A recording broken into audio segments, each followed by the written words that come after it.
আমরা তো বিভেদই করছি না। আমরা সবাই এক পক্ষ, সবাই চলচ্চিত্র পক্ষে, সবাই শিল্পী সমিতির পক্ষের লোক।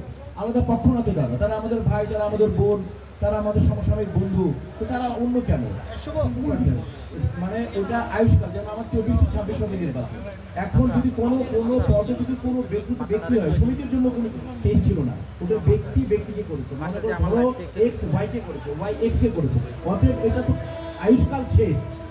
আর ওরা যদি ব্যক্তিগত ভাবে চায় যে আমরা এটা উইন করে, যে উইন করবে কোর্টে, যে ফাইনালি তার নাম যাবে, তখন তারা ওই সময় যারা ক্যাবিনেটে থাকবে তাদের নামটা বসিয়ে দিতে পারে। যদি তারা ওই দুজন চায় যে আমরা পূর্ণভাবে কোর্টে রায় চাই 3 বছর 5 বছর পরে, এবং ওই 5 বছর পরে যারা থাকবে ওই সময় তারাই সিদ্ধান্ত নেবে। এখন যেটা আছে সেটা চলবে, আমরা চাই না, মোটেও না।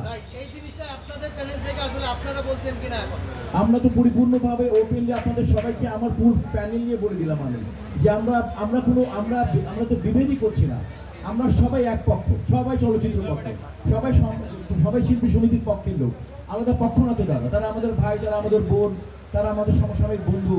তো তারা অন্য কেন?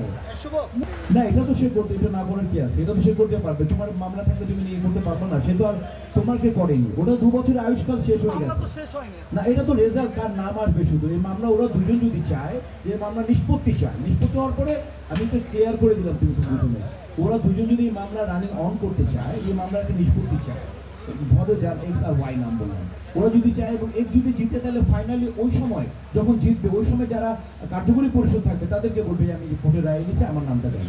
তখন হবে যদি ওরা চলমান চায়। এখন যেটা আছে এই অবস্থায় চলবে। এখন কোর্টের রায় দিয়েছে, যদি রায় চলতেছে যে এখন যে রিট করেছিল স্টে করে দিয়েছে, এভাবে চলবে। এটা তো আয়ুষ্কাল শেষ হয়ে গেছে। এটা তুমি মনে করো 82 ব্যাচ ম্যাট্রিক ওই দিন দেও নাই, তাহলে তুমি 82-তে সার্টিফিকেট পাবা, তুমি 83-তে দিতে হবে। ক্লিয়ার? আমি আমার সবাইকে এডুকেটেড।